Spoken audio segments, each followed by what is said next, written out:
Hi, I'm Marc, and on this channel I talk about Brexit and UK politics. British Prime Minister Rishi Sunak marks 1 year in office this week and could be halfway through his time at 10 Downing Street already. When will the Prime Minister call a new election? That was asked by opposition leader and Labour leader Keir Starmer in the House of Commons on Wednesday. The ruling Conservatives have just lost two important by-elections in their former strongholds, and are almost 20 percentage points behind Labour in the opinion polls, and Sunak is more unpopular with the British as Prime Minister than ever before. And there are many indications that there will be a change of power in Great Britain in the elections expected to take place next year. We are heading for a serious defeat. That's what a Conservative former minister was quoted as saying. It would not only be the end of 14 years of Tory rule in the kingdom, but also a further setback for the Conservatives in Europe, who already been voted out in Germany and France, although in Germany they are the strongest party by a big margin at the moment. In addition, a Labour government in London could accelerate Great Britain's rapprochement with the EU. To avert the impending defeat, Sunak has three options left.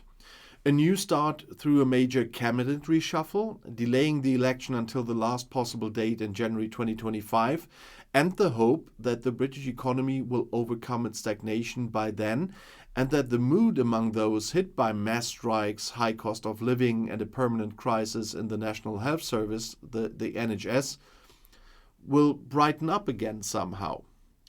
Until recently, Sunak had hoped he could close the gap to Labour by rolling back his climate targets and reinventing himself as a candidate for change. However, according to Conservative Party activist Paul Goodman, his appearance at the Tory party conference in October did not create a positive mood among the grassroots. And Sunak's departure failed after the Conservatives lost last week's by-election to Labour in a landslide for previously thought-safe parliamentary seats in Mid-Bedfordshire in the south and Tamworth in the north of England. If the Tories can't turn things around dramatically and radically, they will be facing defeat in 12 months, as election researcher John Curtis said afterwards. He compared the situation of the ruling party with its decline before the change of power to Tony Blair in 1997. However, Sunak only has two levers in his own hands for radical change.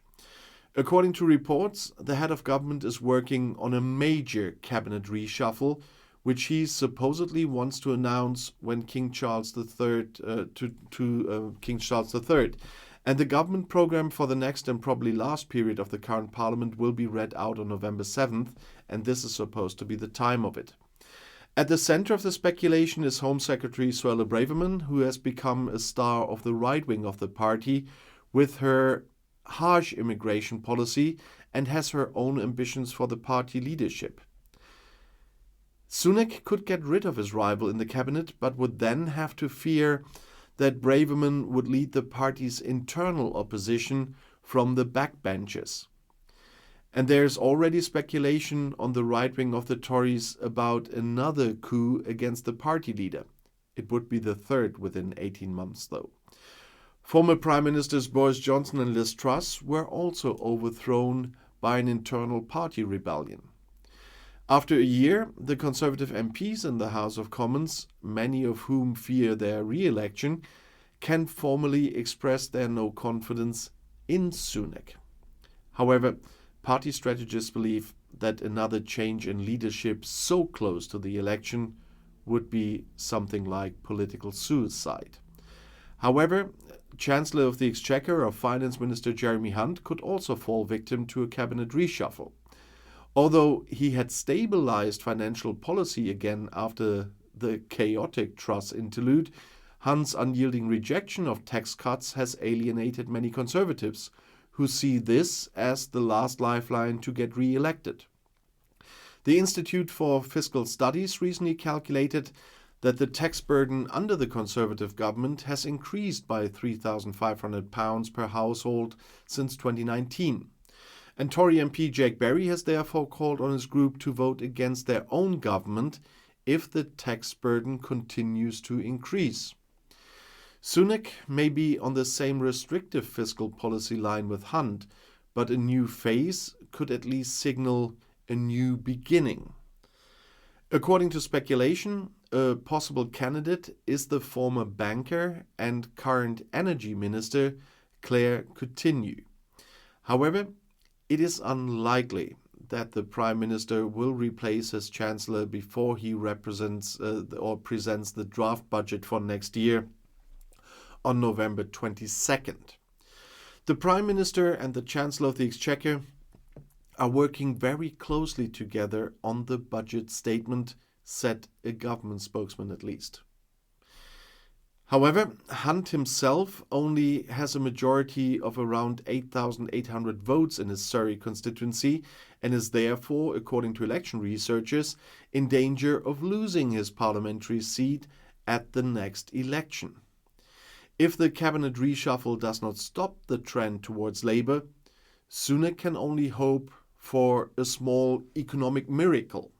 However, the chances of this, that's so slim.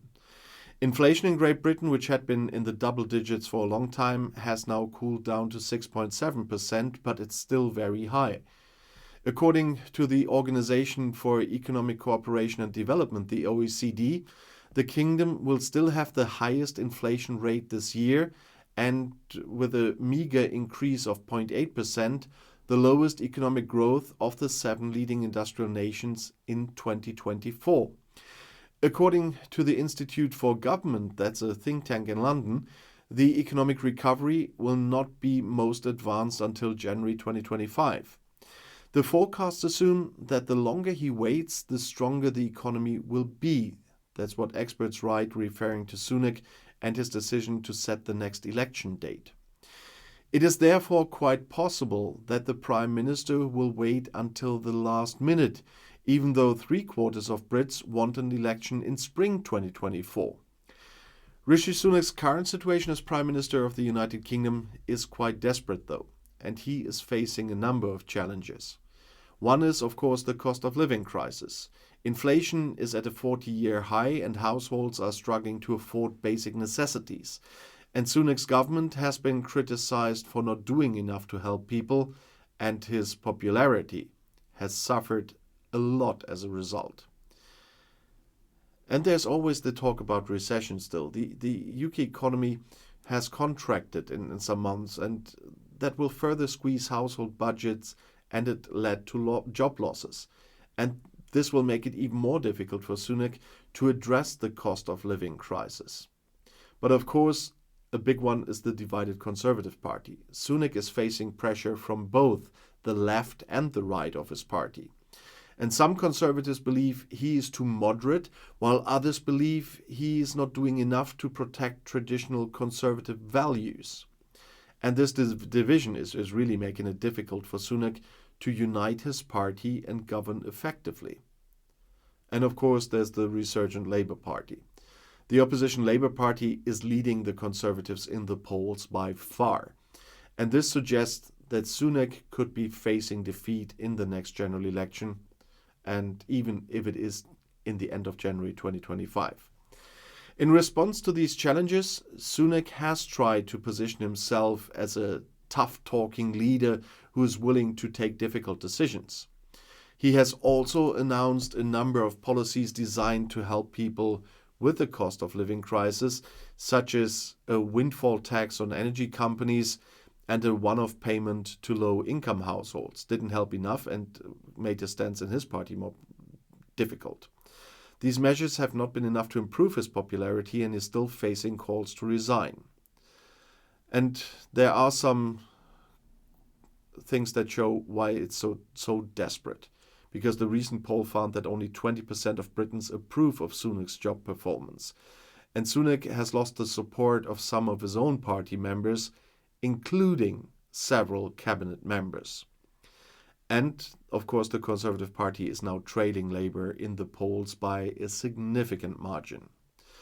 And Sunak is facing, as I said, pressure from both the public and his own party to call a snap general election, which he is reluctant to do because he knows he is very likely to lose. And overall, Sunak's situation is very difficult. He is facing a number of challenges, both internal and external, and he's struggling to maintain the support of his party and the public. It is unclear how much longer he will be able to remain in office. And if you want to know more right now, the next video is right here in the end screen. I'll see you there. I'll be back.